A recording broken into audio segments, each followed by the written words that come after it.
Buenas noches, amigos. Les habla Carlos Heredero en otro espacio de domingo sobre calentamiento global, sobre crisis climática, sobre cambio climático, desastre climático, como quieran llamarle. Pero bueno, aquí estamos. Bienvenidos del Pozo, Gilar, César también anda por acá dando vueltas, el amigo César. Bienvenidos todos por acá. Buenas noches. Aquí es una noche un poco fresca. Ha habido desastres por ahí arriba. La última cifra de fallecidos que escuché es de 15 aquí en los Estados Unidos, producto del frío que hay arriba. Y sé que siempre tengo que repetir, cada vez que viene un frente frío, viene algo parecido. Tengo que repetir la misma historia, aclarar que lo que está sucediendo es consecuencia precisamente del calentamiento global. O sea, el polo, en el polo de la Tierra, en los dos polos, pero particularmente el que nos interesa a nosotros, el polo norte, allí hay lo que se llama un vórtice polar. ¿Okay? En el inglés le llaman polar vortex. Y entonces ese sistema meteorológico que hay arriba, cuando se desestabiliza producto de la elevación de las temperaturas, particularmente del calentamiento que hay en los trópicos, lo que llaman la corriente en chorro se desestabiliza, en lugar de ser recta, toma un patrón más ondulado y eso hace que entonces el aire polar, el aire bien frío de los polos, baje hacia las latitudes acá más tropicales. Entonces el resultado es que tenemos unos fríos que por supuesto no se han visto casi, que se puede decir que no se han visto en la historia de tanto los Estados Unidos como Europa y bueno, en Siberia, bueno, a veces están medio acostumbrados a eso, pero están teniendo calor ya también. Entonces, Jorge, bienvenido. Nelson, bienvenido. Buenas noches. Luis, bienvenido. Buenas noches. Gracias a todos por estar por acá. Entonces, Renata, bienvenida. El frío que tenemos ahora no es otra cosa que el resultado del calentamiento del planeta. O sea, esa historia hay que repetirla y repetirla porque siempre salen. Ya el otro día vi una caricatura, ¿no? De científicos que dicen que existe el calentamiento global congelados en un bloque de hielo por el frío que está haciendo, ¿no? Muy contrario a lo que se supone que sea. Y la cuestión es que estamos desestabilizando el clima del planeta. Esa es la realidad. Y entonces lo estamos haciendo como inyectando gases a lo largo de cientos de años, porque llevamos más de 200 años haciendo esto, inyectando gases de efecto invernadero en la atmósfera, desestabilizando el clima que, que a nosotros nos conviene que exista. O sea, porque siempre existe aquel que dice, bueno, el clima siempre ha cambiado. ¿Okay? Pero el clima que nosotros necesitamos, que por supuesto no son las eras glaciales, ni son la época de hace unos cuantos millones de años cuando había cocodrilos en Groenlandia. ¿Bien? Entonces, nosotros necesitamos el clima actual. Toda nuestra sociedad se ha desarrollado y si ustedes buscan en un mapa mundi y empiezan a poner, a marcar las ciudades más importantes no están cerca de los polos, no están al norte del círculo polar, ni al sur del círculo polar, no están en la Antártida. Las ciudades más importantes están cerca del Ecuador. Bien, son las zonas donde nos hemos adaptado y es el clima que nos conviene a nosotros. Y nosotros estamos alterando eso. Entonces, el clima podrá seguir cambiando, pero el clima que nos conviene a nosotros no es el que vamos a tener dentro de unos cuantos cientos de años. Bien, entonces, Alex, bienvenido. Buenas noches. Buenas noches. Buenas noches a todos. Gracias por estar por acá. Vamos a comenzar, porque hoy, como prometí, aunque no traigo un montón de noticias, como prometí, voy a terminar con la carne. el tema de la carne, que parece que es un sacerdote que está hablando de problemas carnales, pero no es ese tipo de carne, estamos hablando del otro tipo de carne que todo el mundo también le gusta, ¿no? Porque no vamos a negar. Vamos a compartir pantalla y vamos a comenzar con las noticias rápidamente para irnos rápidamente hacia el final de la charla con el tema de la carne y el pescado, porque no es solo la carne. Bien, este es un tema suave. Esta es una idea que se viene proponiendo hace tiempo, o sea, con todo este tema del cambio de las energías renovables y de ir dejando el petróleo y el gas y el carbón atrás, pues entonces ha habido compañías que han propuesto crear reactores nucleares modulares. O sea, eh, para todo, bueno, nosotros tenemos aquí cerca de Miami la Turkey Point, que es una central nuclear que tiene reactores nucleares que son enormes, ¿no? Eh, Ahora, este tipo de propuestas son reactores que tienen el tamaño de un contenedor, de esos contenedores que se usan para hacer el shipping en los barcos, ¿ok? Para enviar todo tipo de mercancías a nivel internacional. Y esos contenedores, por supuesto, se pudieran poner en el medio de las ciudades para alimentar una parte, un sector de la ciudad. ¿Ok? O sea, esa es la idea original. O sea, vamos a tener que si esto llega a realizarse, ¿no? Porque ahora les voy a decir qué está sucediendo con esto también. Si esto llega, Zoraida, bienvenida, buenas noches. Si esto llega a realizarse, vamos a tener que comenzar a acostumbrarnos a tener reactores nucleares de escala modular, de escala del tamaño de un contenedor dentro de nuestras ciudades, ¿ok? O sea, para que no se asusten, o sea, se supone que son un tipo más actualizado que no tiende a tener los accidentes que ha habido en raras ocasiones, pero que han existido. Lo que sí, por supuesto, no van a estar libres de la influencia de un posible acto terrorista y todo ese tipo de cosas, ¿no? O sea, ese tema no se ha tocado, pero realmente es un tema complicado, ¿ok? Poner reactores nucleares dentro de nuestras ciudades, en medio de un parque, en cualquier lugar para conectar a la red eléctrica, ese es un tema complicado. Pero se puede hacer, se puede hacer. Si realmente llevamos la humanidad a un nivel más de desarrollo en cuanto a la civilización, se dice, ¿no? Pero bueno, esta noticia particularmente habla de usar una compañía que quiere usar reactores de este tipo para alimentar a esos equipos que van a estar extrayendo CO2, dióxido de carbono, del aire. Recuerden que nuestro mayor problema ha sido hasta ahora, o sea que ya pronto va a comenzar a ser otro tipo de gas también, va a ser un problema, ¿ok? Pero el problema principal que nosotros hemos metido en la atmósfera es el gas CO2, el dióxido de carbono. Entonces, ahora se quieren fabricar equipos enormes del tamaño de edificios que van a estar extrayendo con grandes ventiladores, cosa que parece futurista totalmente, pero bueno, ya existen dos a nivel planetario, dos equipos de estos que están trabajando para extraer dióxido de carbono. Claro, las cantidades son ínfimas, ¿ok? O sea, esto es una ayuda, esto no es una solución al problema, pero tenemos que tener muchas posibilidades para luchar el problema desde varios frentes, ¿ok? Es importante. Entonces, la idea con esto, por supuesto, esos equipos con grandes ventiladores consumen grandes cantidades de energía. Y esa energía no puede venir del petróleo, ni del carbón, ni del gas, porque entonces no tiene sentido, ¿ok? Porque estaría generando CO2 para extraer CO2. Eso no tiene sentido ninguno. Entonces, este tipo de equipos debieran alimentarse ya sea de paneles fotovoltaicos, esos famosos paneles solares, de generadores eólicos, o en este caso pueden ser de centrales nucleares. Entonces, estos reactores nucleares modulares del tamaño de un contenedor serían perfectos para estas cosas, ¿no? Entonces, realmente esta compañía está proponiendo esto, que es una muy buena idea, pero tiene dos problemas prácticos muy importantes. Uno es desarrollar los reactores nucleares modulares. O sea, hay una compañía, como bien dice aquí, que yo subrayé dos o tres cosas. Eh, Hay una compañía que tenía un proyecto de 1.4 billones de dólares, 1.400 millones de dólares, para decirlo en español, para desarrollar estos reactores nucleares modulares. Y quebraron. Y eso sucedió a finales del 2023, ¿ok? No está, es sumamente reciente. Quebraron, ¿por qué? Porque no hay suficiente inversión, porque no hay suficiente interés de los inversores, bla, bla, bla, bla, bla, y hay también problemas técnicos que resolver. Entonces, fíjense, o sea, esta compañía quiere desarrollar un sistema de extracción de CO2 de la atmósfera basado en algo que todavía no hemos desarrollado, aunque hay 2 o 3 compañías por ahí trabajando en eso, todavía no lo tenemos desarrollado y además los equipos que van a extraer, que van a extraer en principio el CO2, nada más existen 2 en el planeta porque es un tema también complicado. ¿Okay? Hay varias propuestas, pero que trabajen como tal, solamente hay 2 en el planeta. Bien, o sea, eso es para que tengan una idea. Y estamos hablando de que para resolver o aliviar un poco el problema, se necesitan cientos de esos equipos en todo el planeta. ¿Ok? Bien, vamos a saltar de aquí. Bueno, este tema no sé si lo toqué el año pasado, pero la noticia vale la pena y lo voy a mencionar solamente. Pero osos polares, osos y osos de otro tipo que normalmente duermen, hibernan durante el invierno, no están pudiendo hibernar por las temperaturas altas. ¿Eh?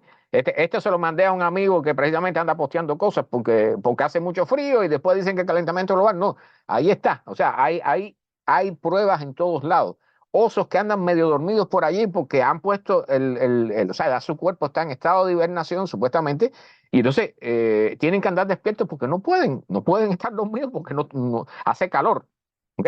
Y las madrigueras se llenan de agua por el deshielo de la nieve, etcétera, etcétera, etcétera. Entonces, realmente, y entonces es muy curioso porque en el tema, los osos machos son los que andan deambulando porque las hembras tienen a las crías mientras están hibernando. O sea, no sé si ustedes sabían que las hembras oso tienen a las crías y las amamantan mientras están dormidas. ¿Ok? O sea, unas cosas súper curiosas. O sea, se despiertan, tienen el parto, no sé qué, y después se vuelven a dormir mientras los ocernos están amamantando de ellos. Entonces, es un tema sumamente interesante, pero este es parte de la crisis que estamos generando en el planeta, ¿no? Bueno, ¿cuánto puede costar el aumento del nivel del mar? Y este estudio es para Europa, pero están hablando de billones de dólares, miles de millones de dólares en pérdidas económicas. ¿Ok?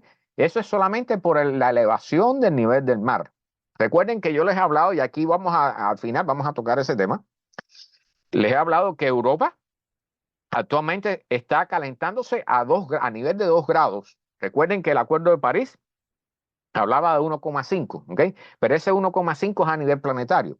Y dentro del planeta hay muy pocas zonas que se están enfriando, más de lo común, o sea, por debajo están más frías que el promedio, pero la gran mayoría de las zonas se están calentando, pero el calentamiento es desigual, no es el mismo en todos lados. ¿Okay? Sobre el océano, las temperaturas se calientan menos porque el agua absorbe el calor, pero en tierra se calienta más. Entonces, en el caso de Europa, allí el calentamiento ha llegado a 2 grados. Por eso es que tienen las tormentas y los desastres que han habido, que ustedes han visto las imágenes por ahí en Alemania y todos esos lugares donde ha habido grandes deslaves, producto de lluvias intensas, muertos por el calor en España, en Portugal y toda esa zona. Entonces, Europa, están hablando entre la Unión Europea y el Reino Unido pudiera perder 872 billones de dólares, ¿ok? De euros. Esos son 950 billones de dólares. 950.000 millones de dólares para el final de esta centuria, o sea, para el 2100, eh, y muchas de las regiones de Europa perderían lo que llaman el Producto este Interno Bruto, que el GDP, se tendrían pérdida entre 10 y el 21%. ¿Okay? Estamos hablando de crecimiento de la producción industrial y agrícola y más todos los problemas de pérdida producto de las altas temperaturas y de las tormentas que hay, ¿no? Entonces, esto lo traje brevemente, pero para que tengan una idea que ya, y esto es importante que lo vean, o sea, los bancos, los grandes políticos, las personas que tienen poder, recuerdan que está el famoso foro económico ese de Davos y todas esas cosas, esa gente se están preocupando por lo que está sucediendo, porque por supuesto, en la medida que comiencen a ver toda esta serie de desastres, que por supuesto van a conllevar a desastres económicos, pues van a tener pérdidas. Y ellos están muy preocupados porque, por supuesto, es su billete, ¿no? Entonces, dicho sea de paso, o sea, aquí van a estar las pérdidas humanas por un lado, las pérdidas materiales por otro y las pérdidas económicas por otro. Entonces, por supuesto, a las personas que más tienen, los bancos, los organismos más poderosos del planeta, pues se preocupan. Recuerden que el Pentágono hizo una declaración hace unos años atrás diciendo que el calentamiento global, el cambio climático, era la mayor amenaza para la gobernabilidad del planeta. ¿Ok? Y eso lo está diciendo la gente del Pentágono, que no son bobos ni se chupan el dedo. ¿Bien? Muy importante. Bien, esta es una noticia que lleva sentimientos encontrados, ¿no? Porque científicos climáticos dicen que el 2023 puede ser el beginning en inglés, el inicio del final de la época de los combustibles fósiles. O sea, ellos están hablando que parece ser que el 2023 ha sido el pico, ellos estiman que ha sido el punto de mayor uso y extracción de combustibles fósiles en toda la historia de la humanidad. Y ellos piensan que el 2024 va a hacer que esa curva se aplane, en lugar de seguir subiendo, se va a aplanar y después va a comenzar a decrecer. ¿Okay? Entonces, ellos están diciendo eso basado en sus análisis. Yo tengo mis dudas, o sea, yo no soy ningún especialista en nada de eso, yo soy una persona así como ustedes, que lo que hago es buscar muchas noticias y estar lo más informado posible. ¿Okay? Pero yo tengo mis dudas con que esto sea así. Ojalá que lo sea, ojalá que comience el decrecimiento, que no va a ser, y yo les voy a mostrar, no sé si aquí es donde está el gráfico, miren ese gráfico, yo voy a reducir, porque esto es lo que se supone que tenemos que hacer. Este es el objetivo para los próximos años. Miren, desde 1900, miren cómo ha subido. Esto es las emisiones, ok, estas son las emisiones de gases, ok, para cada uno de los escenarios. ¿Cómo vamos a tener que reducirlas? Para el escenario que nosotros queremos normalmente, para el Acuerdo de París, está en verde, ¿verdad? Bien. Miren aquí, en el 2020 y pico, el año que estamos, que vamos para el cuarto ya prácticamente, 2025 casi. Bien, estamos aquí arriba. Hay que reducir las emisiones de carbono aquí antes del 2040. A ver si entienden lo que estamos hablando. ¿Okay? Los gráficos son muy buenos para explicar estas cosas.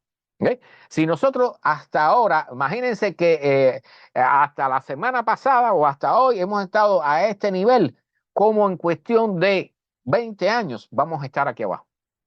¿Okay? Eso nunca se ha hecho en la historia de la humanidad.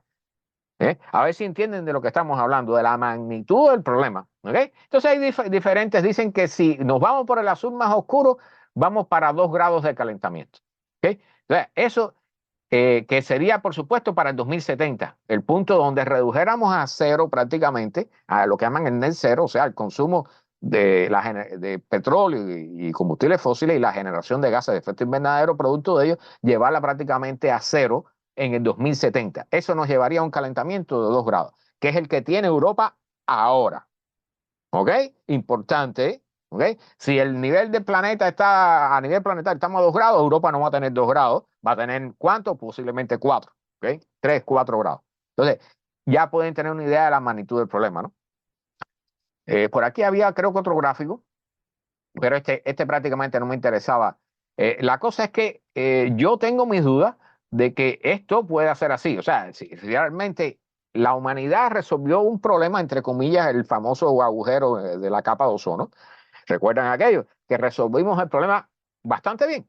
¿Okay? O sea, nosotros cuando queremos resolver los problemas lo hacemos. De eso no hay duda. Pero, y ya tenemos ejemplos.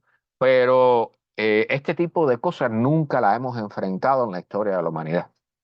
¿Eh? Y la mentalidad tanto de las personas, y aquí vamos a hablar de eso un poquitico más adelante, tanto de las personas como de los gobiernos, de los políticos, todo el sistema económico mundial no funciona así. No está hecho para tomar esas medidas con esa velocidad.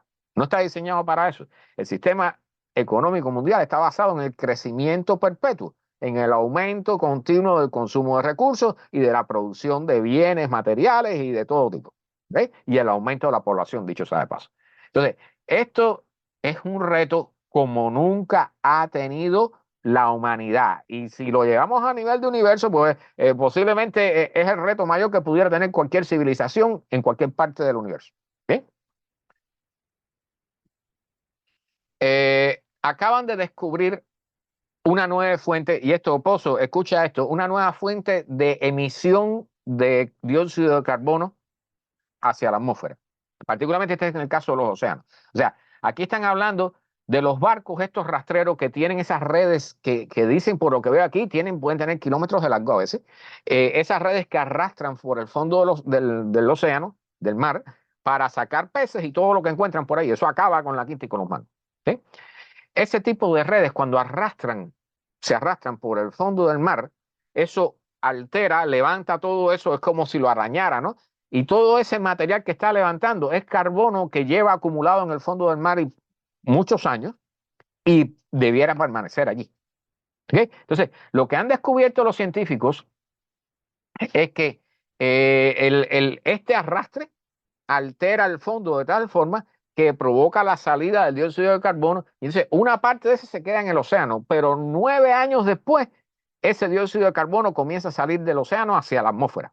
¿Okay? Y esto es algo que no se ha contado en los modelos.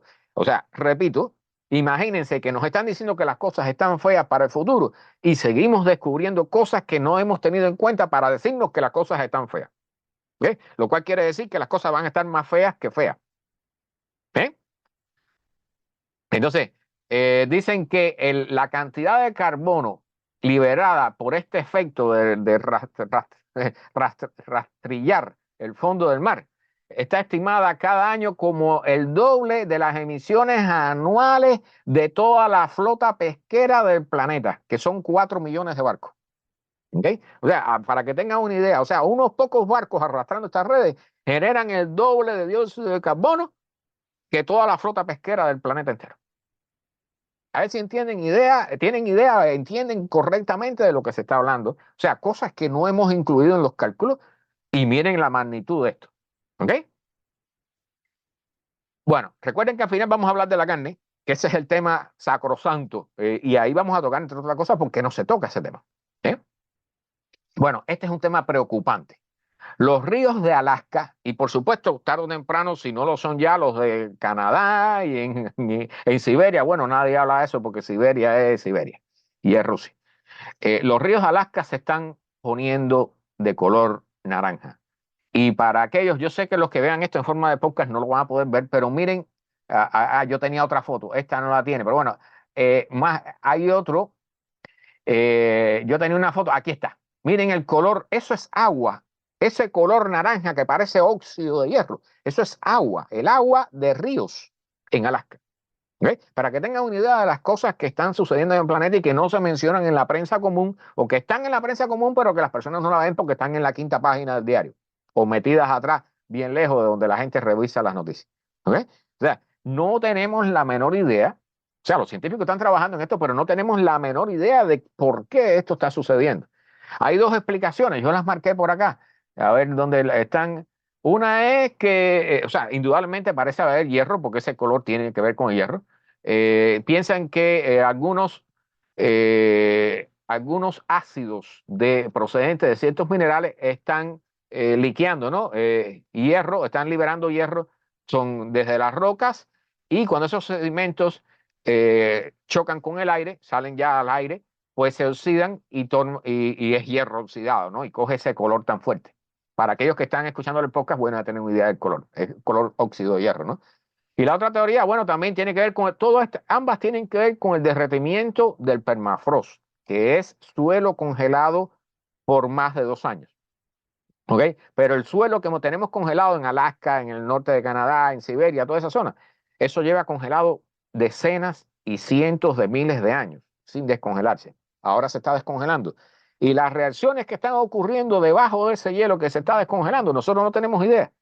Y ahora, y esto está sucediendo, a ver si tengo por aquí la fecha, desde el 2019 creo, no sé si está aquí, desde el 2019, si mal no recuerdo, está sucediendo esto. O sea, esto es un fenómeno totalmente reciente, nuevo. Los ríos de Alaska están adquiriendo un color rojo fuerte. No es un rojo sangre siquiera, es un rojo que parece naranja, ¿no? Entonces, eso es sumamente preocupante y por supuesto, para los peces que allí, toda la economía que había con las pescas en los ríos, todo eso se echó a perder.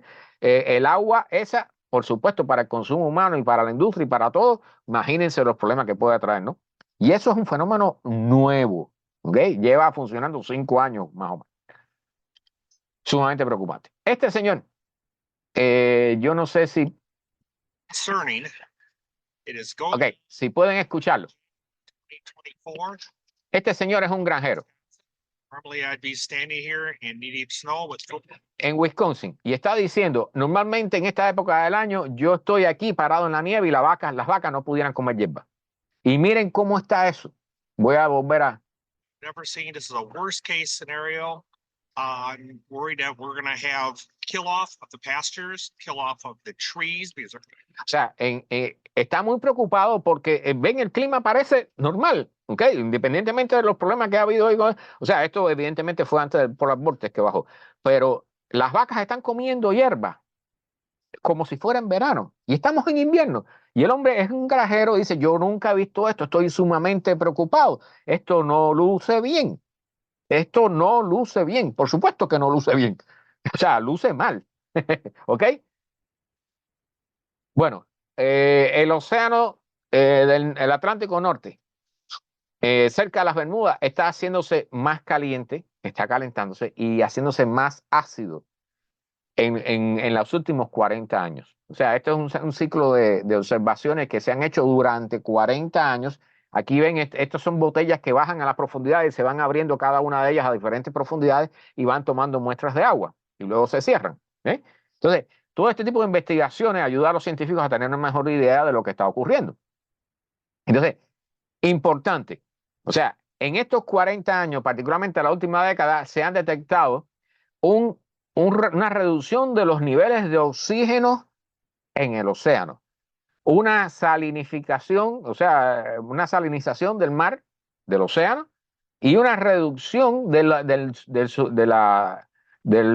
cantidad de nutrientes en el agua. Y por supuesto, acidificación, porque el CO2 de la atmósfera cuando entra al mar produce una acidificación del agua del mar.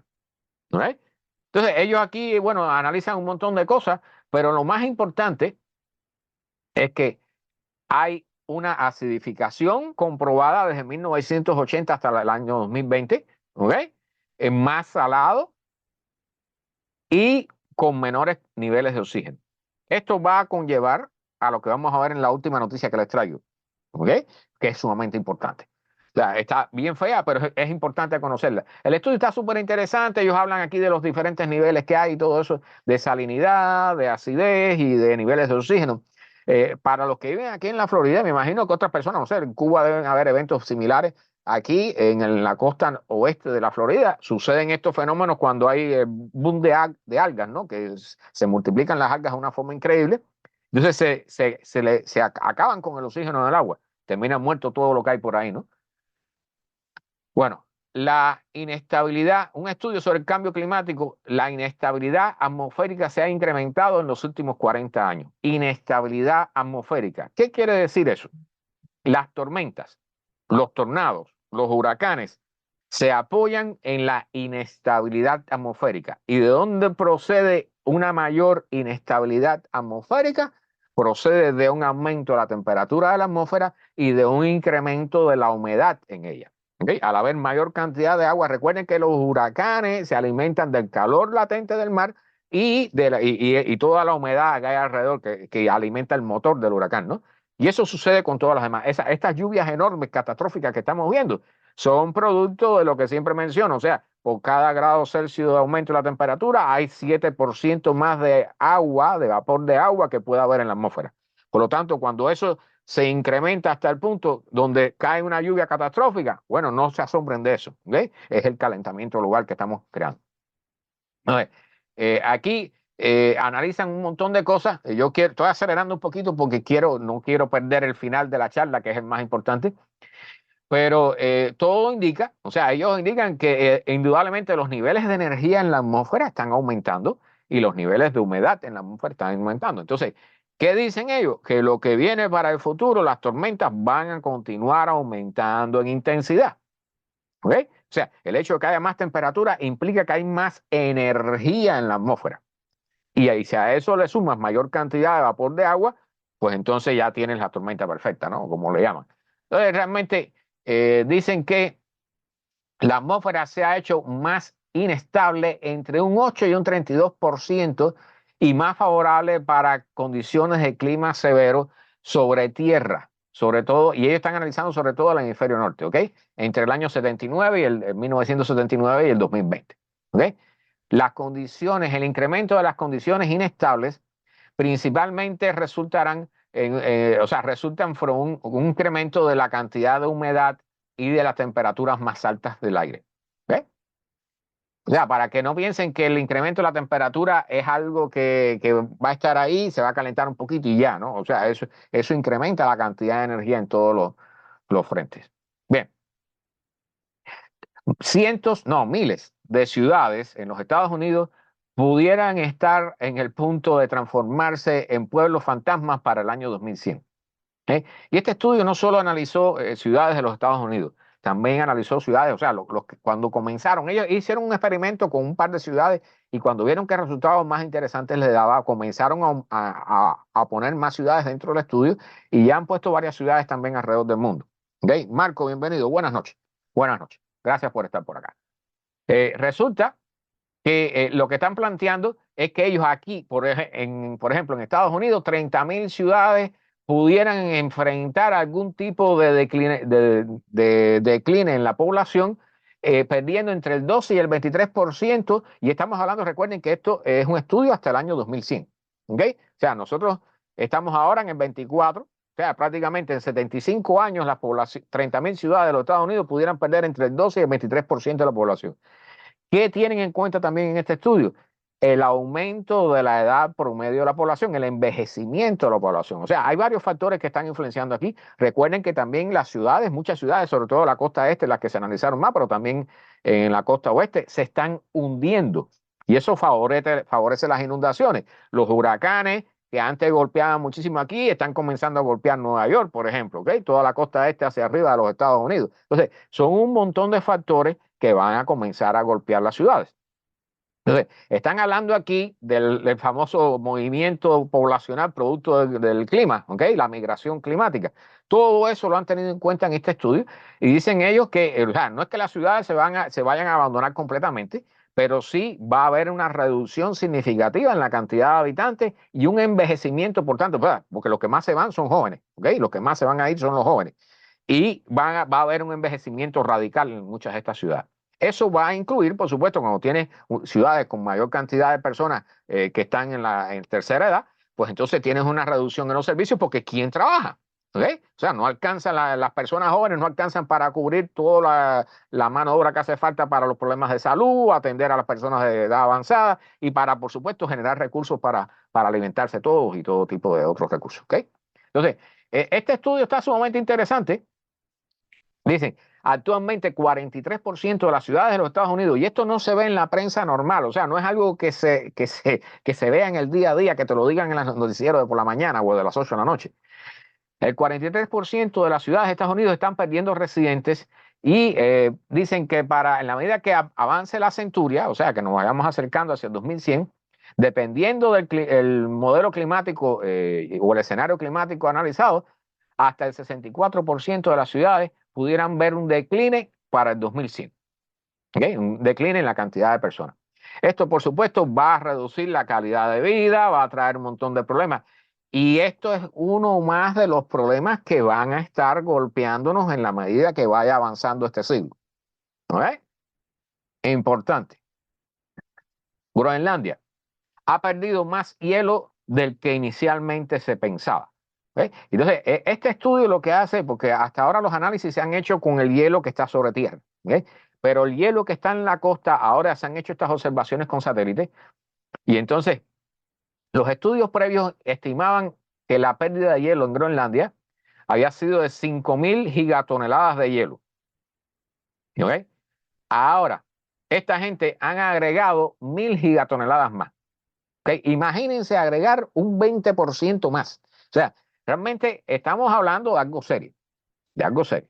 Entonces, evidentemente van a ver, no sé, yo tengo un mapa por ahí que pone uno de los puntos que se ha enfriado un poco en el planeta. Es justo la costa de Groenlandia, por supuesto, toda esta agua fría está bajando, ¿no? Y esto está golpeando la famosa corriente AMOC que mencioné la semana pasada, o sea, la corriente esta de enlazo que va por la costa este de los Estados Unidos hacia arriba, junto con la corriente del Golfo. Eso está, el motor que mueve esta corriente era precisamente el hundimiento del agua allí cerca de Groenlandia. ¿Okay? Y esa corriente también participa, ayuda a dar un clima más suave a Europa. Que dicho sea de paso, si esta corriente colapsa, ¿qué va a suceder en Europa? Bueno, Europa está a la misma altura de Alaska. ¿Okay? Fíjense en la diferencia de la importancia de esto. ¿Okay? O sea, Europa, miren el clima que tiene Europa y miren el clima que tiene Alaska y las dos están a la misma altura en cuanto a latitud, prácticamente. ¿Veis? O sea, cuán importante es esta corriente. Si esta corriente deja de funcionar y de llevar calor hacia arriba, pues Europa va a ver que se va a transformar en una Alaska tarde o temprano. ¿Okay? Estamos hablando de un periodo de 30, 40, 50 años. ¿Bien? Bien. Dicen que o sea, todos los modelos que se hacen para el clima en la Tierra están perdiendo una parte importante del clima del futuro. A ver esta noticia, que esta fue de las que menos yo revisé. Dicen que están perdiendo un punto importante. El derretimiento del permafrost, por supuesto. O sea, el problema es que el permafrost, o sea, como bien dije anteriormente, el permafrost es algo que casi ningún modelo ha incluido, en primer lugar, porque no lo hemos estudiado lo suficiente. ¿Okay? Entonces, debajo del permafrost se estima que está el doble, aquí está el doble del dióxido, o sea, de la cantidad de carbono, el doble del carbono que hay actualmente en la atmósfera de la Tierra. Si todo el carbono cae debajo del permafrost sale, vamos a tener el triple. Y aquí el calentamiento, eso va a hacer que nos vamos a freír todo. ¿Okay? Para decirlo de una forma bonita. Alejandro, bienvenido. Buenas noches. Y Nena, bienvenida. Buenas noches también. Bienvenidos todos. Recuerden que al final vamos con el tema de la carne. Ese es el anuncio de hoy, el tema de la carne. Bueno, la cosa es que el permafrost nos está golpeando duro. O sea, hace 2 domingos atrás le puse la imagen de los científicos abriendo un hueco en un lago, en el hielo de un lago, y prendiendo una llama, y lo que sale de ese hueco es metano, ¿okay? Que se enciende y crea una explosión prácticamente. ¿Okay? O sea, hay grandes cantidades, no solo de dióxido de carbono generado por las bacterias después que se derrite el permafrost, sino también metano, también generado por las bacterias y acumulado allí a lo largo de miles de años. ¿Okay? Entonces, todo eso no lo estamos incluyendo lo suficiente en los modelos de pronóstico hacia el futuro, los modelos climáticos hacia el futuro. ¿Qué quiere decir eso? Recuerden que les he dado ya 2 o 3 factores que no están incluidos en los pronósticos que están haciendo los científicos, lo cual quiere decir que la realidad va a ser peor de lo que nos están diciendo los científicos climáticos. ¿Bien? Este es otro punto importante. Bien.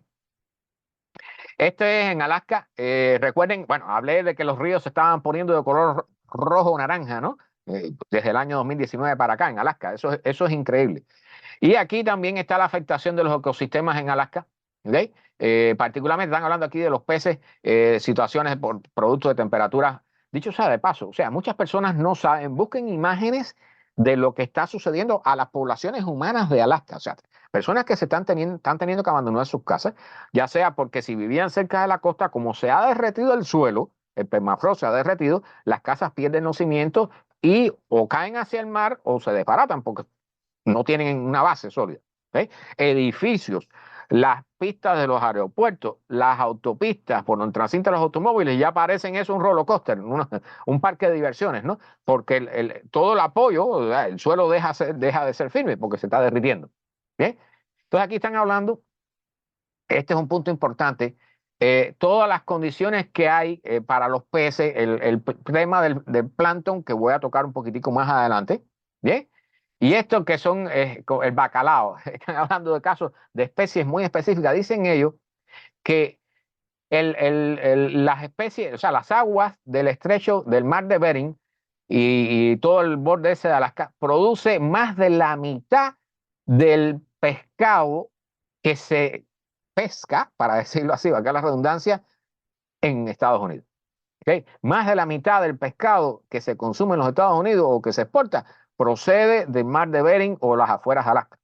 ¿Okay? O sea, esta es una zona sumamente importante. Y aquí están hablando de que el calentamiento está afectando al bacalao, que yo no sabía que esta palabra cod significaba bacalao, estoy aprendiendo un poco, mejorando mi inglés con esto, pero la cosa es que dicen, una de las causas, y esto es importante entenderlo, la naturaleza tiene límites, ¿okay?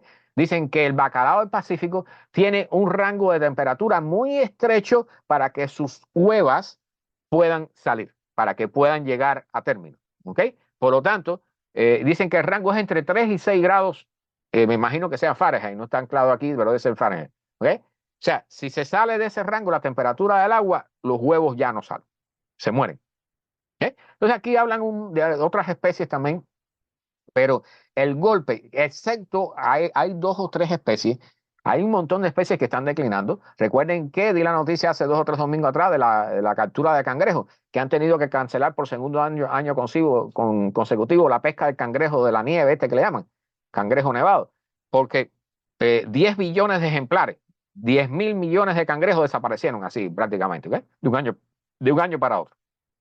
Entonces, hay algunas pocas especies las cuales están aumentando su población, ¿ok? Que no se sabe por qué, pero evidentemente se están aprovechando de la elevación de las temperaturas, les está favoreciendo como el salmón rosado, ¿ok?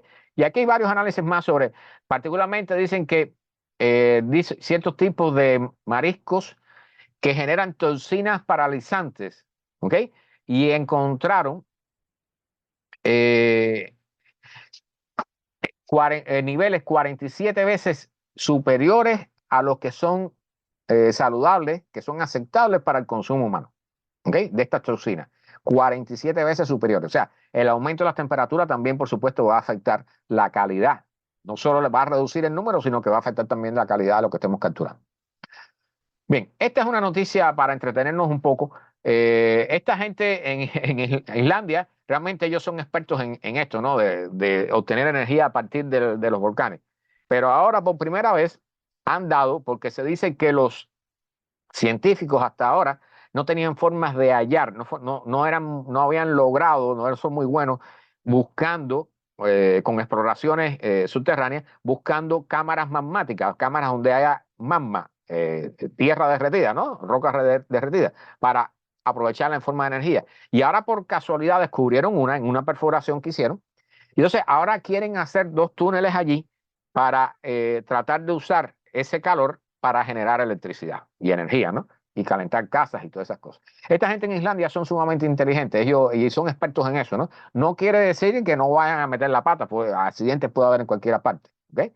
Bien, este sistema apoyado por Bill Gates es un nuevo tipo de turbina eólica, o sea, que usa la energía del viento. Y esto yo no entiendo muy bien cómo funciona, no hay un esquema práctico ni nada que diga cómo funciona esto, pero esto es algo que, por supuesto, es mucho más pequeño, tal vez incluso logre prevenir un poco la muerte de las aves por choques y todas esas cosas.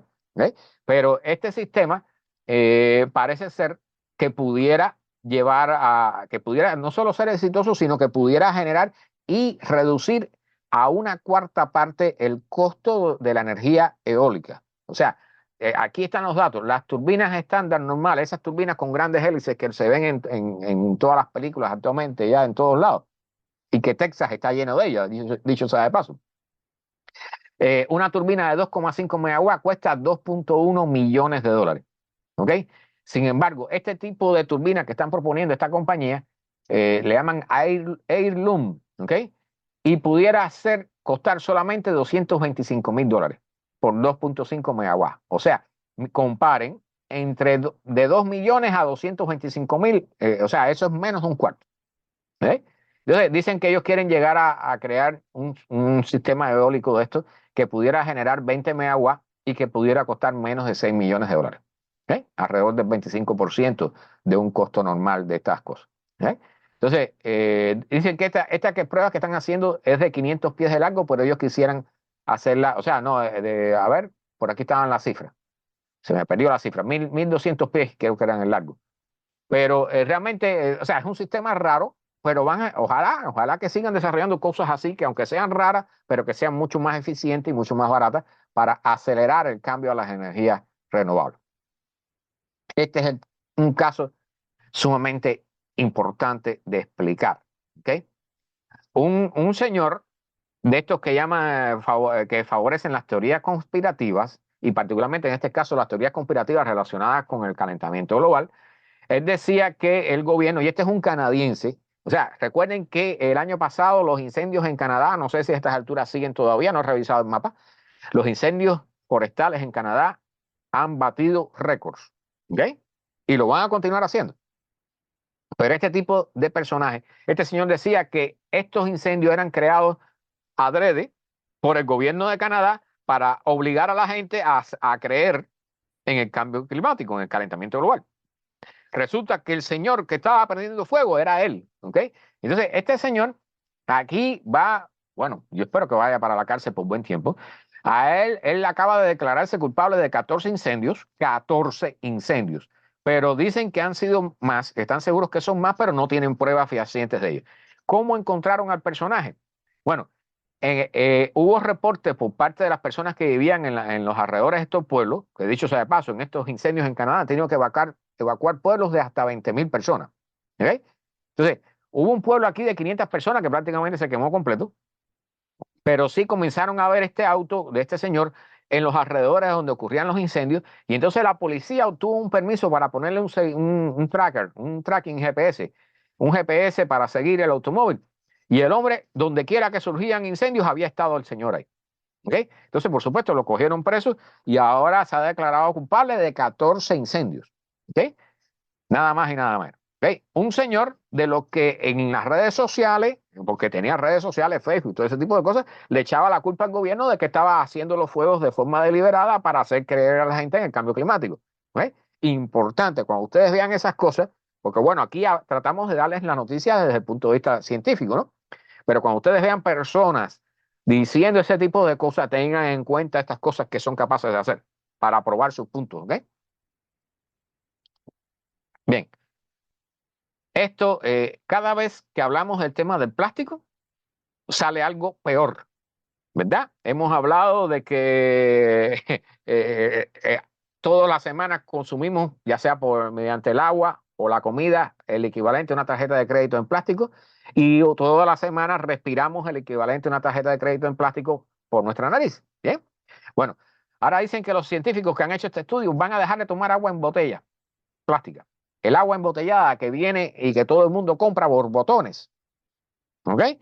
Bueno, ellos van a dejar de tomarla. ¿Por qué? Porque dicen que cada litro de esa agua que viene en botellitas plásticas contiene alrededor de 250,000 pedacitos de plástico.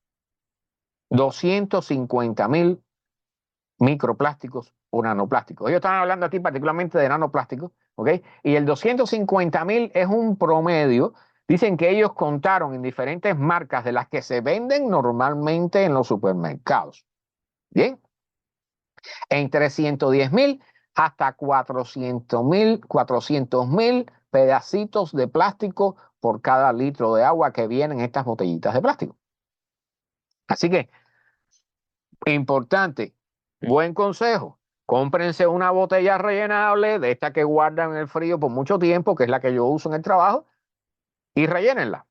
Ahora bien, ¿ok? Dicen los científicos, dicen que el 90% no eran microplásticos, sino nanoplásticos, que pueden ser potencialmente mucho más peligrosos porque tienen, al ser más pequeños, tienen mayor capacidad para penetrar dentro del organismo. ¿Ok? Entonces dicen que el plástico no solo provenía de la botella, sino también de los filtros que se usaban para sacar las impurezas. Los filtros que se suponen que deben filtrar el agua, cuando te eliminan ciertos tipos de impurezas y de productos químicos, están inyectando plástico dentro del agua. ¿Ok? Estamos de plástico hasta la ceja, en todos lados. Aquí menciona, no sé si lo anoté, de que se ha encontrado plástico hasta en el tejido del corazón de personas. ¿Ok?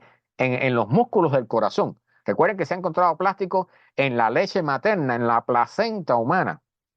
¿Ok? Hay plásticos en todas partes. Hemos contaminado con plástico todo el planeta y a nosotros mismos. Y lo seguimos usando. Bien, vamos a entrar en la parte dura. En la parte dura de esta charla. Reporte de temperatura para el 2023. Esto es de una organización basada aquí en los Estados Unidos, Berkeley Air, o sea, Tierra Berkeley, ¿no? Está en Berkeley, en California. Y entonces esta organización hace sus reportes anuales. ¿Qué dicen ellos? Concluyen. Recuerden que el proyecto Copérnico de la Unión Europea decía que el promedio del 2023, el promedio de temperatura del 2023 fue 1,48 grados Celsius. ¿Ve? Casi cerca del 1,5 famoso del Acuerdo de París que no debemos sobrepasar, teóricamente. ¿Sí? 2023 le pellizcó según esta gente. Pero según estos de aquí, ¿ok? Dicen que, bueno, todo el mundo está de acuerdo ya que el 2023 ha sido el más caliente desde el 1850, ¿ok? El año más caliente. pero el valor que ellos dan es 1.54 más menos 0.06 grados Celsius. ¿Okay? O sea, 2.77 grados Fahrenheit. 1.54. Esta gente están diciendo que el año pasado nosotros sobrepasamos en promedio el punto puesto como límite por el Acuerdo de París. ¿Okay? Esto es importante que lo tengan en cuenta, porque todavía vamos a escuchar a la gente del IPCC, a la ONU y todo el mundo hablando de limitar el calentamiento a 1.5, bla, bla, bla, bla, bla, bla, bla, bla, bla. Y van a escuchar datos de 1.2 y todo eso.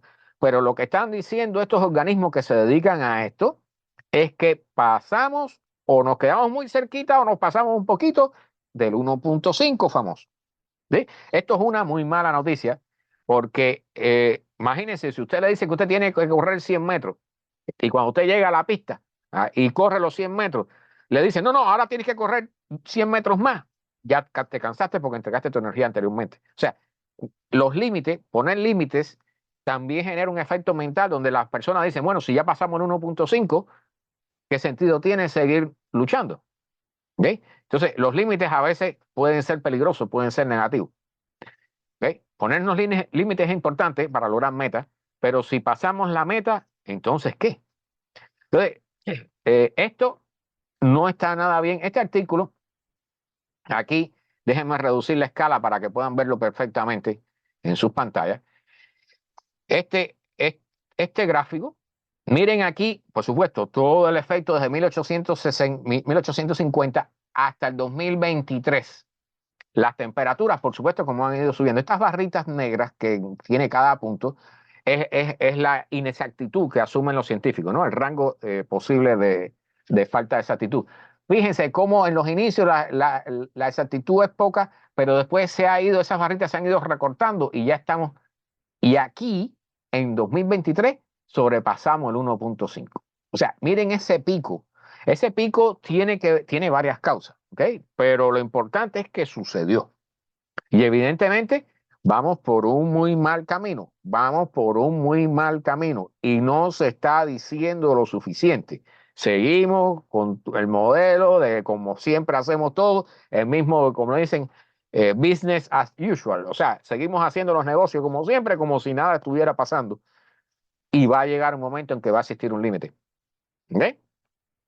Entonces, aquí también se incluyen el famoso 1.54. ¿Okay? Y este gráfico, que luce un tipo, no sé, fantasmagórico, algo así, es muy fácil, ¿no? O sea, aquí están los puntos de temperatura, aquí la temperatura está abajo, ¿ok? Entonces, esa campana lo que hace es los bordes hacia un lado, hacia el otro, es la inexactitud, lo cuán exacto pudiera ser, ¿no? Pero las probabilidades de exactitud. Y las probabilidades, el punto central de estas probabilidades en el 2023 cae por encima de 1.5, ¿ok? Por encima del 2016, que hasta ahora era el año más caliente registrado. Pero no solo por encima, sino por encima en una buena magnitud. ¿Ok? Fíjense que el 2016 y el 2020, el 2020 está por debajo, pero está pegadito al 2016 ahí, pero las diferencias no son grandes. ¿Ok? Pero miren esa diferencia entre el 2016 y el 2023. ¿Ok? Eso es un océano, eso es una barbaridad de diferencia. ¿Bien? Y bueno, aquí está por meses, que particularmente en los meses de septiembre parecen ser mucho más calientes. Y aquí la temperatura terrestre, pero antes les voy a poner la del océano. Bien, importante. O sea, recuerden que los océanos, como absorben el calor, pues la superficie del océano se calienta menos que la Tierra. ¿Bien? Temperatura promedio, temperatura veraje del océano entre 1850 y 2023, también el océano. Recuerden que tuvimos en agosto, julio, agosto, olas de calor en el océano, que tuvimos récord de temperatura aquí en Los Cayos, 101 grados Fahrenheit a 4 pies de profundidad en Los Cayos. Una barbaridad. Eso mata peces, mata corales, manatíes, delfines, tiburones, eso no lo soporta nadie. La cosa es que el océano, por supuesto, está en 1.1 aproximadamente grados Celsius, pero la Tierra, que recuerden que se calienta más. Aquí vamos. La Tierra, el promedio de calentamiento sobre la Tierra firme está por encima de 2000 grados de 2 grados Celsius para el 2023. ¿Ok? Entonces, ojo, ojo, lo que viene para este verano con el niño golpeando ahí cerca, no sé. Nadie lo sabe, pero yo no veo nada bueno para el verano en 2024. Bien, no sé si aquí tenía algún otro gráfico. Bueno, aquí le hablo. Miren, las únicas dos zonas que se han enfriado por debajo del promedio es una parte de la Antártida.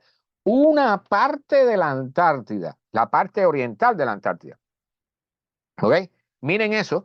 La parte occidental de la Antártida, y esto es extremadamente preocupante, se está calentando aceleradamente. Y ahí está el famoso glaciar del día final. ¿Ok? Que por sí solo tiene el tamaño de la Florida y pudiera subir el nivel del mar hasta 3 metros si todo eso baja hacia el mar, todo ese hielo. ¿Ok? Entre 2 y 3 metros. Puntos que se están calentando, por supuesto, la parte que corresponde al niño. América del Sur aquí, lo que es el Amazonas, eso va a sufrir muchísimo. América del Norte, la parte del planeta que más se está calentando, que más rápidamente se calienta, es el Océano Ártico. Bien, y aquí se ve clarito, miren esos colores. ¿Ok? Y también, por supuesto, Siberia, Europa. Bien, China ha cogido lo suyo también. ¿Ok? Europa está en candela.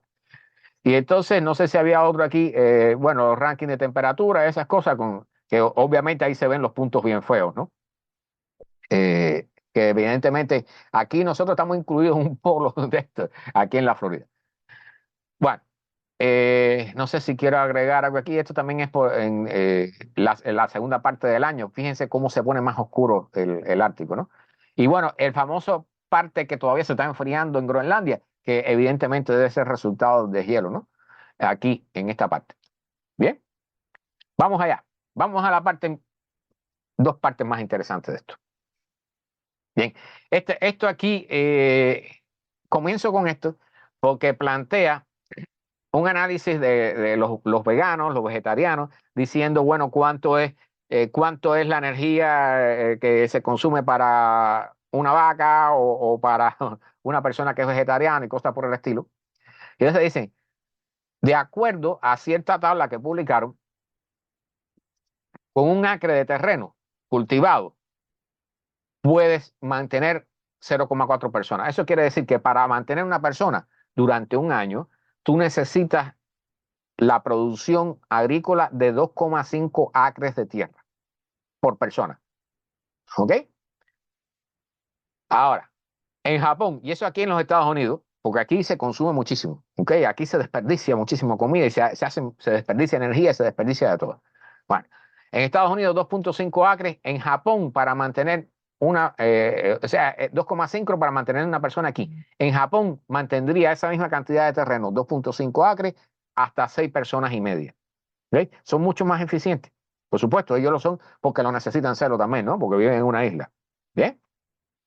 Ahora, de las cosas que tengo anotada aquí, la carne consumida en los Estados Unidos requiere alrededor de 160 veces la cantidad de tierra que requieren las patatas o el arroz, el maíz, ¿ok?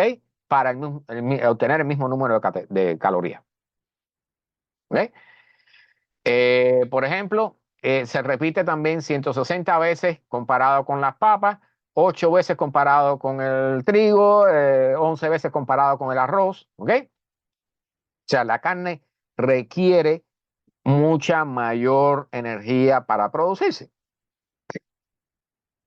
O sea, la carne requiere 160 veces la misma cantidad de tierra que patatas, que el cultivo de patatas, del arroz y cosas para la misma cantidad de calorías. Ahora, ¿por qué les menciono estos casos? Bueno, aquí ven los estimados, porque aquí traigo otra página que lo voy a mencionar por arriba solamente, los estimados de la cantidad de vacas, de ovejas, de carneros, de cerdos y de todo, ¿no? De pavos, pavos chiques, que son pollos, caballos, búfalos. Fíjense que lo que más tenemos en el planeta de consumo humano es las vacas, ¿ok? La carne de vaca. Ahora, y están en más de, o sea, casi 1,5 billones de vacas en el planeta. 1.500 millones de vacas. ¿Ok? Recuerden que se dio una noticia hace varios domingos atrás de que ya entre la cantidad, si medimos por biomasa, ¿ok? Si cogiéramos todos los humanos, todas las vacas, todos los cerdos, los pollos y todo eso, medimos la cantidad de biomasa generada por los humanos y los animales que consumen, es más de las 3/4 partes de toda la biomasa de animal, de mamíferos de la Tierra. ¿Okay? O sea, lo que estamos dejando es una esquinita pequeñita, menos de 1/4 parte, para los animales salvajes. A ver si entienden el nivel al que estamos llegando. Gerard, bienvenido. No sé si te saludé al inicio, no sé si estaba. Bienvenido, buenas noches. Bien, ahora, este es un artículo que explica cuántos acres de tierra necesita por cada vaca. Y esto es para agricultores, esto no es para nosotros, ¿ok? Esto es para gente que se dedica a la agricultura. Y entonces, dentro de las cosas que mencionan, cuánto necesitas, cuánta hierba tendría o pasto tendrías que cultivar, ¿ok? Para poder mantener viva una vaca. Entonces, ellos mencionan lo que es la unidad animal. Una unidad animal es una vaca de 1000 libras, ¿ok? Es una unidad animal. Nosotros tenemos que clasificarlo todo, bueno, y medirlo. Si una vaca pesa 1200 libras, es 1,2 unidades animales. ¿Bien? Y entonces dicen, bueno, para llegar a la parte que nos interesa, ¿cuánto consume una vaca anualmente para no perder peso, no, para mantenerse viva, para mantenerse con calidad, para ser consumida o para generar leche, ¿no? Dicen ellos que depende, por supuesto, si la vaca va a parir o si está dando leche, ¿ok? Consume más.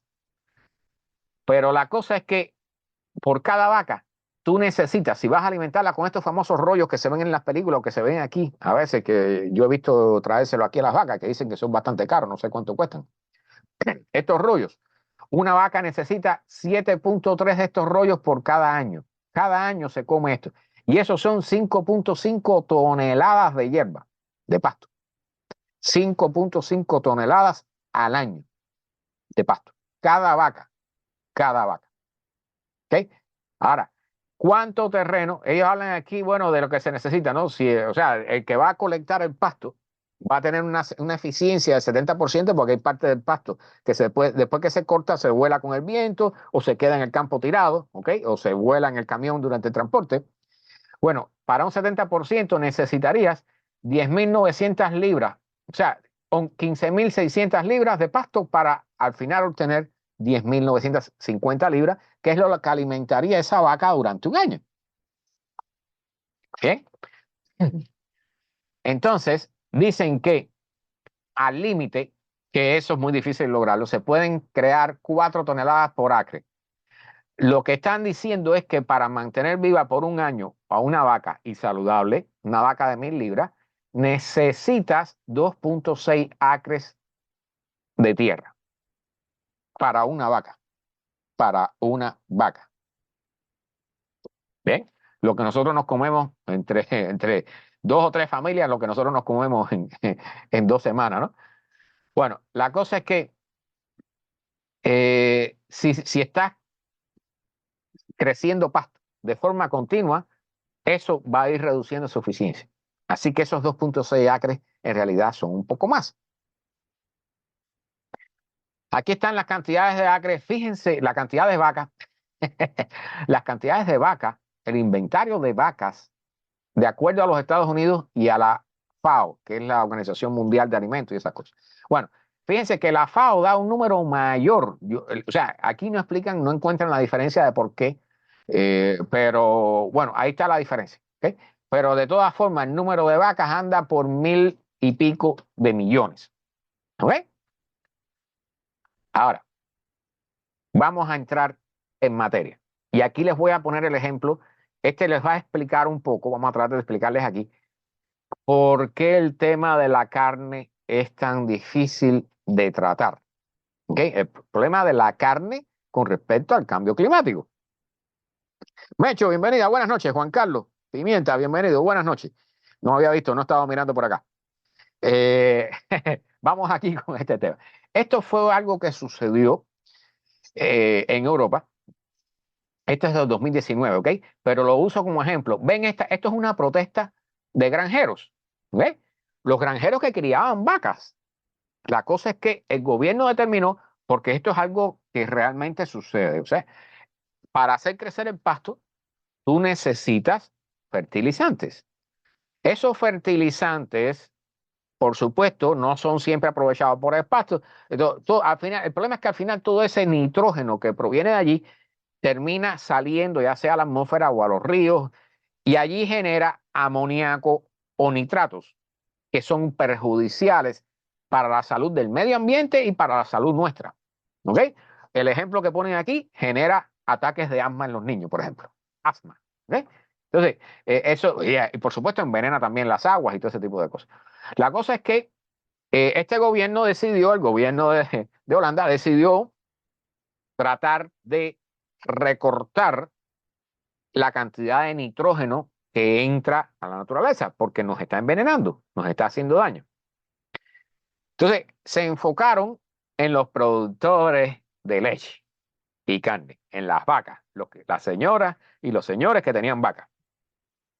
Bien, y la cosa es que entonces introdujeron una ley para comprarle, o sea, de forma que los granjeros no podían venderle a nadie los negocios. O sea, cuando tú fueras a salir de tu negocio, porque hiciste viejo, por ejemplo, solamente podías vendérselo al Estado, no podías vendérselo a otra organización, a otro organismo privado o a una familia que quisiera mantener el negocio.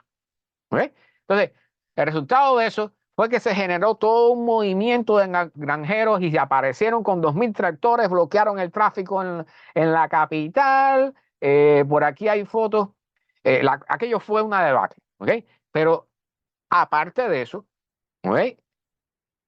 Hubo oportunistas, como siempre los hay en todos estos movimientos. Entonces, los movimientos de extrema derecha, algunos de los cuales tienen relaciones con el fascismo, ¿okay? Que todavía anda por Europa, se incorporaron a esto y crearon sus partidos, eso, incorporaron a todas estas personas. Y el resultado ha sido un gran problema y prácticamente a las personas que estaban en el gobierno, lo que estaban en la cabeza del gobierno, tuvieron que renunciar y toda esa historia. O sea, ahí se complicó la cosa de tal forma que se enredó todo el escenario político por una protesta, tratar de reducir la contaminación por nitrógeno. ¿Okay? Este artículo es extremadamente largo, aquí ven las protestas y todo ese tipo de cosas. ¿Okay? Explica muy bien las causas, las consecuencias, todo lo que sucedió, es una historia completa, súper larga. ¿Eh? Pero este tema del nitrógeno, de cómo limitar la contaminación, el daño que genera el nitrógeno, eso está presente en todas partes del planeta.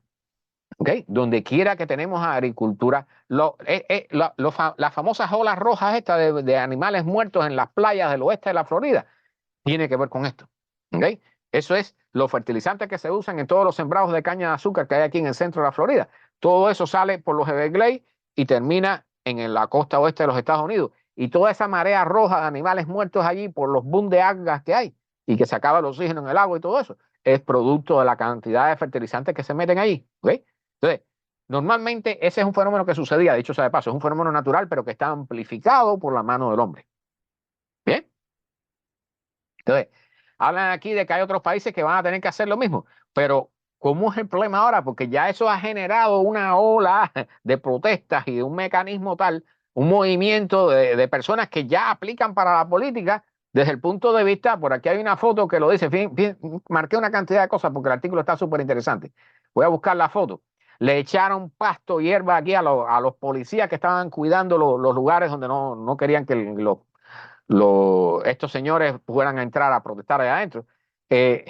Y generar un movimiento donde se ven, aquí está, la fuerza de defensa de los pastores, de esta gente, de los granjeros. ¿Ok?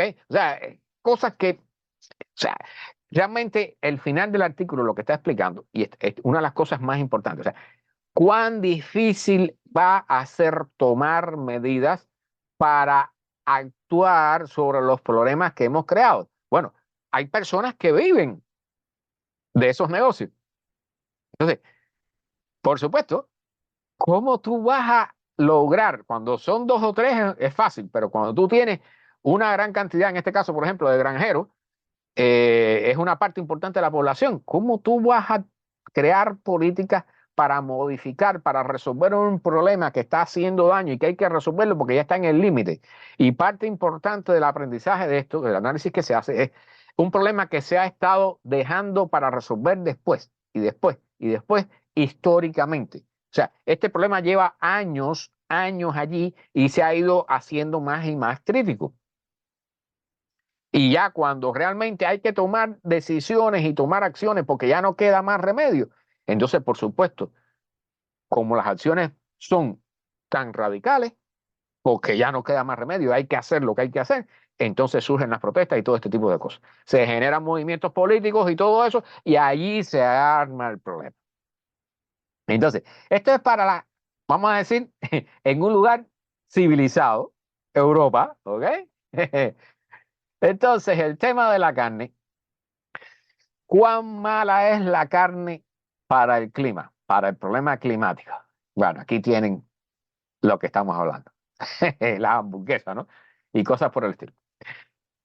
El problema es que el consumo de carne se ha incrementado en los últimos años. Históricamente se ha ido aumentando, ¿ok? Pero en los últimos años ha aumentado, particularmente desde los años 1960 en adelante, se ha ido creciendo de forma exponencial, ¿ok? Entonces están hablando, por ejemplo, en el 60 se consumía un promedio de 50 libras de carne por persona anualmente, ¿ok? Esa figura subió al doble prácticamente, a 43 kilogramos, o sea, de 23 kilogramos subió a 43 en el 2019. Y esperan que para los próximos años eso continúe subiendo. ¿Ve? Entonces, esto ya es un movimiento cultural, no es solo, o sea, si tú quieres demostrar que tú eres de la clase alta, tú comes más carne. Al igual que en su momento, demostrar que tú eras de la clase alta era tener un césped verde cortado delante de tu casa, ¿no? Y eso demostraba que tenías un nivel superior a los demás. ¿Okay? Si no saben de lo que estoy hablando, busquen la historia del césped, de ese césped famoso que todos cortamos todos los meses frente a nuestras casas, ¿ok? Esa es una historia súper curiosa, ¿ok? Dave, bienvenido, buenas noches, mi hermano. Buenas noches desde Canadá.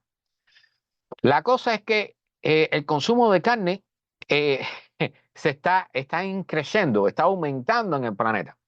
¿Ok? Entonces, más del 14, según la FAO, más del 14% de todas las emisiones de gases de efecto invernadero a nivel planetario se deben a las vacas. Porque las vacas, a dicho sea de paso, no solo generan el CO2 producto de la hierba que comen, del pasto que comen, del transporte, de todas esas cosas, sino también porque generan metano, que es otra parte, con los gases que generan dentro de su cuerpo, ¿ok? Porque generan metano. Los pedos de las vacas son un gran problema de contaminación por la cantidad de metano que generan, ¿ok? Que aquí lo mencionan, CH4, ¿ok? Y también generan óxidos nitrosos que también son gases de efecto invernadero. Muy potente, ¿ok? Fíjense, el CH4, el metano, es 25 veces más fuerte que el CO2 en cuanto al efecto invernadero. Y los óxidos nitrosos 300 veces mayor. Ahora, ¿cuál es el problema? Que también los automóviles lo producen, la industria lo produce. ¿Okay? Aquí estamos hablando solamente del problema de la carne, de la parte de la carne, de las vacas, la leche, la carne, todo eso. El 14% de las emisiones de gases de efecto invernadero generadas por los seres humanos procede de la industria cárnica. Bien, entonces, bueno, ahí están las vaquitas, nuestras amiguitas. Recuerden el estudio la semana pasada sobre este tema, del miércoles pasado. ¿Okay? Entonces, dicen, aquí distribuyen todo eso, las cantidades de emisiones, 58% a partir de lo que es la alimentación como tal de las vacas. ¿Okay? Que una parte se libera durante el proceso digestivo de la vaca, 31% de todas esas emisiones. Y grandes cantidades de metano que no veo que se hayan medido. No hay estimaciones de eso, bien claras. ¿Okay? Entonces, uno de los problemas que hay, como por ejemplo el famoso nitrógeno que mencioné en el caso anterior, es que cuando se mezcla la caca de las vacas, las bostas de la vaca, con el orine de la vaca, se genera amoníaco. ¿Ok? Para que tengan una idea, o sea, la simple mezcla de los desechos de una vaca ya es un fuerte contaminante. ¿Ok? Entonces, el 15% de las emisiones de gases invernadero, de efecto invernadero a nivel global proceden de las vacas. De las vacas. ¿Ok? Porque tenemos en grandes cantidades. O sea, no solo es el efecto que causan, sino las grandes cantidades de vacas que tenemos. Entonces, ¿cómo vamos a resolver ese problema? Hay que consumir menos carne. Y esa es una frase que no quería decir, pero hay que decirla. Hay que consumir menos carne. O sea, el ejemplo que los países desarrollados le hemos dado al mundo es que hay que consumir más carne. Y en realidad, lo que nos está pidiendo el planeta actualmente, para nosotros poder seguir funcionando como sociedad, recuerden que todo el centro de toda esta historia es, si vamos a hacer los cambios de forma controlada, para nosotros poder seguir viviendo, vamos a tener que reducir nuestro consumo, pero vamos a poder seguir viviendo de una forma aceptable, o dejamos que la naturaleza tome su curso, esperamos a que no quede más remedio y a que ello explote, y entonces los remedios van a ser de forma incontrolada. Y allí sí no las vamos a ver negras. ¿Okay? Esa es la historia detrás de todo esto. Entonces, hay varias propuestas, pero por supuesto, hay que reducir el consumo de carne. ¿Okay? Recuerden el estudio aquel que decía, la cifra que decía, si en el planeta tú puedes tener 2 billones de personas comiendo carne, si todo el mundo se pone a consumir vegetales, todo el mundo se vuelve vegetariano, entonces puede tener 10 billones de personas. ¿Okay? Una parte de los cultivos, y por aquí, no sé si aquí es donde están, aquí están los mayores consumidores de carne en el planeta. ¿Okay? A ver si lo puedo poner. Por supuesto, Argentina, Australia, Estados Unidos, que incluye Alaska, España, bien, y los países asiáticos también, Sudáfrica, bien, Brasil. Pero aquí hay unos gráficos que espero que estén aquí. Ahí tenemos nuestro amigo el bistec. Bien, la agricultura global, ¿en qué se usa? Voy a reducir la escala para que puedan ver lo mejor posible. En millones de toneladas, ¿ok? El maíz a nivel global, la producción total de maíz del planeta. Esta parte azul, ¿saben qué cosa es? El 59% del maíz, ¿para qué se usa? Para alimentar vacas. A ver si entienden las cifras. César, mi hermano, bienvenido. Sí, sí me echo la caca. Bueno, más de la mitad del maíz que se produce a nivel global es para alimentar vacas. ¿Ok? Otra parte que está aquí en verde, el 13%, es para hacer gasolina, para echárselo a la gasolina. O sea, a ver si entienden qué sentido tiene usar, hacer crecer maíz para quemarlo en forma de alcohol, ¿no? Entonces, en el caso de las vacas, ya aquí tienen una idea de a dónde va a parar la mayor parte del maíz. ¿Ok? En el caso del trigo, todo el 69% es para alimento humano, pero el 20% del trigo va para las vacas.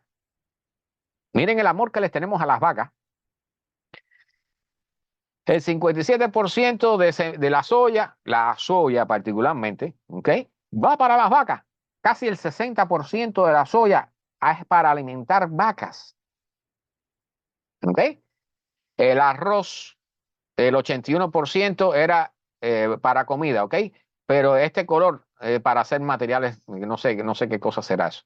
¿Ok? Pero el 4% es para las vacas también. El 4% del arroz es para las vacas. ¿Ok? O sea, aquí hay otro, a ver si había otro gráfico, no, está en otra página. ¿Ok? Pero esto es muy interesante porque la mayoría de las personas no tienen idea de cuántas cosas se producen que se desperdician o que están siendo subutilizadas, que no son utilizadas eficientemente. ¿Bien? Y ese es parte del problema con la famosa carne. Entonces, este artículo que lo encontré está muy bueno. ¿Por qué la media? ¿Por qué los periódicos, la prensa, normalmente ignora la conexión entre el cambio climático y la carne? Este es un tema, o sea, el problema es que todo el mundo lo está dejando de lado, porque todo el mundo quiere seguir comiendo carne. Yo lo entiendo y me imagino que ustedes lo entiendan. ¿Okay? La carne es algo que nos afecta directamente, es un sentimiento así, que es rico es comerse un bistec o una hamburguesa. Entonces, todo eso, ¿ok? Recuerden que el problema fundamental que tenemos en la humanidad, en la humanidad es el overshoot, que le llaman. ¿Ok? Que estamos sobreconsumiendo los recursos del planeta, de forma que el planeta no tiene tiempo ni capacidad para regenerarlos. ¿Ok? Entonces, tenemos que controlar nuestro consumo. Tenemos que controlarlo. No solo con la carne, con muchas otras cosas, porque dicho sea de paso, o sea, recuerdan el gráfico, Mecho, si no lo viste, el gráfico que les puse al inicio de lo que había que hacer. ¿Ok? Yo no recuerdo ahora qué página era.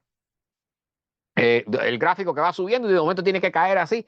Eso que cae tiene que ser incluyendo el consumo. O sea, tenemos que dejar de producir todo el plástico que no hace falta. Tenemos que dejar de producir cosas que se venden por gusto, nada más que para hacer rico a alguien. ¿Ok? Muñequitos, esos muñecos inflables que se ponen fuera de la casa en fin de año para asustar a la gente, o el Santa inflable y todo eso. Todo eso hay que dejar de producirlo porque es por gusto. Eso se usa una vez, nada más que para adorno, y después se bota a la basura. ¿Ok? Y ahí hay un montón de recursos que, dicho sea de paso, y lo repito, cada gota de petróleo, cada pedazo de carbón, cada molécula de gas, cualquier cosa, materia prima, cada trozo de concreto, cada pedazo de cabilla, de metal, de lo que sea, que nosotros usamos ahora, es algo menos que nuestros hijos van a poder usar en el futuro. Importante. ¿Ok? Este es parte del problema. Entonces, nuestra debilidad por la carne, y no estoy hablando, como dije al inicio, de un problema religioso con la carne religiosa. Estoy hablando de un problema, nuestra debilidad con la carne de vaca y de otros también, porque el cerdo y los carneros y las ovejas y todo eso están incluidos, pero sobre todo la carne de vaca. ¿Ves? Recuerden, mencionamos anteriormente, más del 50% de las tierras de cultivo están desgastadas. Desgastadas. Están produciendo, ¿por qué? Porque las estamos rellenando, ahogando con fertilizantes que se producen usando ¿qué? Petróleo. Bien. Entonces, si nosotros dejamos de usar el petróleo para fabricar fertilizantes, ¿cuánto se va a reducir la producción agrícola? Entonces, recuerden, si más de la mitad del maíz se usa para alimentar vacas, si la producción agrícola a nivel mundial se reduce, qué va a ser necesario hacer con ese maíz? Vamos a tener que comérnoslo nosotros, no las vacas. ¿Okay? Entonces, a ver si entienden de lo que estamos hablando. Entonces, este artículo, aquí se me perdió, toqué aquí arriba. Bueno, aquí está. Bien. Este artículo toca el tema delicado de por qué en la prensa no se menciona esto. Y ponen este ejemplo de un tuit de Elon Musk, jeje, como siempre digo, yo no sé por qué hay que mencionarlo en todos los programas. ¿Ok? Puso un tuit falso, que por supuesto ya él es dueño de Twitter, hace lo que le da la gana con Twitter, que ahora le puso X, que no me gusta para nada, pero bueno. Dice, nota importante, lo que pasa en la superficie de la Tierra, por ejemplo, el farming, que es el cultivo, no tiene ningún impacto importante en el cambio climático.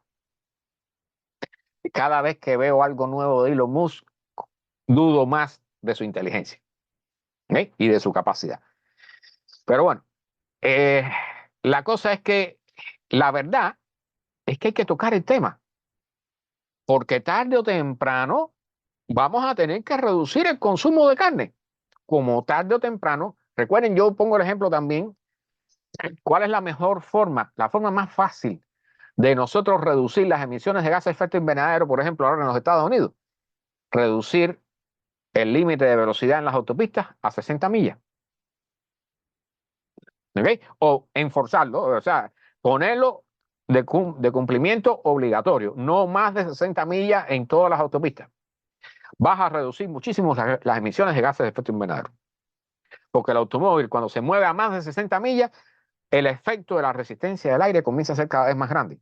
Por lo tanto, necesitas más combustible para impulsar el automóvil, para mantenerlo impulsado. Si lo dudan, y no tienen idea de lo que estamos hablando, hagan la prueba un día. Yo la he hecho. Cuando usted pone su automóvil a 90 millas por hora, usted ve cómo la aguja de la gasolina va a ir bajando a ojos vistas. Lo va a ver, lo va a ver. Se transforma en un dragón el automóvil, por muy pequeño que sea. ¿Bien? Entonces, eso es algo muy fácil. Reducir la velocidad límite, no más de 60 millas por hora. Ningún político va a hacer eso, porque las personas no se lo van a aceptar. ¿Ok? ¿Recuerdan la protesta de los, por eso la puse, la protesta de los granjeros en Europa? ¿Ok? O sea, el político que proponga esa ley, le van a cortar la cabeza, lo van a desaparecer y van a poner a otro en su lugar que diga, sí, sí, dale, a 80 millas. ¿Ok? Y todas esas medidas que son realmente fáciles, no solo de implementar, sino también de cumplir. ¿Ok? En la medida que se hagan, se demoren más y más y más hacia el futuro, cuando vaya a haber que tomar medidas realmente, entonces sí no va a ser reducir a 60 millas, va a ser, no vas a poder usar el automóvil todos los días, como hicieron en México en cierta época. ¿Ok? Con una chapa tú puedes circular los días pares y tú puedes circular los días impares. Entonces, llegaron los inteligentes y se compraron 2 automóviles. No es fácil, ¿no? Realmente vamos a tener que, no sé, apretarnos el cinturón. ¿Ok? Como digo, el kit de la cosa es, ¿la cosa va a ser controlada o no va a ser controlada? Entonces, el problema con la carne es la misma historia. El político que diga que hay que reducir el consumo de carne, ¿qué usted cree que le va a suceder? Como mínimo lo van a sacar del cargo. Eso si no aparece alguno de esos locos que hay por aquí y le pasa la cuenta. Bien, entonces, más de un tercio de las tierras habitables del planeta Tierra están siendo usadas para criar animales, farming, ¿no? O sea, para las granjas de animales, ¿ok? Entonces, mucha de ellas ha sido limpiada, se han quitado árboles, se han eliminado bosques, que eso está sucediendo muchísimo en el Amazonas, en Brasil, ¿bien? Los cortes ilegales, la limpieza ilegal del Amazonas para criar vacas, para vender carne. ¿Okay?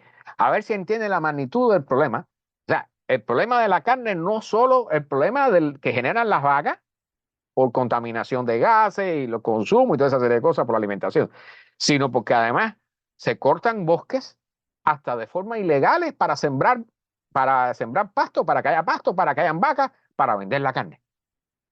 ¿Okay? El problema es de una magnitud mucho más grande de lo que las personas se piensan. Entonces, el tema de la carne va a estar caliente, bien caliente. Yo lo siento, o sea, miren, la época que nos ha tocado vivir en nuestra vida, yo lo sabía desde los años 90, ¿ok? O sea, yo le estoy haciendo estas transmisiones porque yo desde los años 90 yo he estado leyendo sobre esto porque yo sabía lo que venía. Ahora, lo que yo nunca me imaginé es que fuera a venir tan rápido. ¿Ok? Todas las estimaciones eran que para el año 2100, el 2200, que si no sé qué. Me veo yo ahora con 54 años de edad en un punto donde la sociedad humana, la civilización humana, está llegando al límite de los recursos del planeta Tierra. Está contaminando todos los recursos del planeta Tierra, el agua, el mar, la tierra, el aire, ¿ok? Y está malgastando los recursos del planeta. Y nos estamos multiplicando, nos hemos multiplicado todo lo posible. ¿Bien? Estamos en el caso que siempre les menciono. Las bacterias que usted pone en un disco de cultivo, le pone alimento y las bacterias se empiezan a multiplicar de forma muy feliz, viven sus vidas muy felices, hasta que se multiplican tanto que acaban con toda la comida y entonces todas se mueren. Entonces, ahora nos va a tocar tarde o temprano enfrentar el problema de la carne. Si no lo enfrentamos, la naturaleza lo va a hacer por nosotros. ¿Bien? Entonces, el problema de la carne no es solo, recuerden, la vaca, es todo lo que hay detrás. El corte, la tala de bosques para limpieza, para criar vacas, el fertilizante que se usa, la soya, el maíz que se le da, que dicho sea de paso, la soya se le da a las vacas no están hechas para comer soya. Se les da soya para que sean más eficientes, produzcan más leche y más carne, más rápido, para mejor negocio, que es al final la historia. ¿Ven? Las cloacas de las ciudades, mi hermano Pozo, ese es otro tema. Pero la cosa es, miren cuántas cosas hemos hablado en este programa. Vamos con la última noticia, que tiene que ver con la carne, pero no con la carne de las vacas. Los océanos están perdiendo rápidamente, escuchen esto y hagan conciencia de lo que está escrito aquí. Nuestros océanos están perdiendo rápidamente la habilidad para soportar las poblaciones de peces. A ver si entienden lo que se está hablando aquí. ¿Okay? Con las vacas no sucede así porque nosotros las estamos criando, pero tarde o temprano va a suceder algo de este tipo. Pero estamos entrando, o sea, el problema está entrando por la parte más débil y es la más importante. ¿Por qué los océanos están perdiendo rápidamente la capacidad de mantener las poblaciones de peces? Bien, no sé, yo creo que lo anoté, no sé si lo anoté, aquí está. Bien, el mayor problema viene, o sea, ellos hicieron varios análisis y el mayor problema viene de la menor capacidad de suministrar nutrientes para el plancton. Recuerden que en plancton son esos bichitos pequeñitos. Hay dos tipos de plancton, que son plantitas o animalitos. ¿Okay? El fitoplancton y el zooplancton. Pero el plancton en general cumple dos funciones vitales. O sea, esos no se ven, son invisibles a nuestra vista. ¿Okay?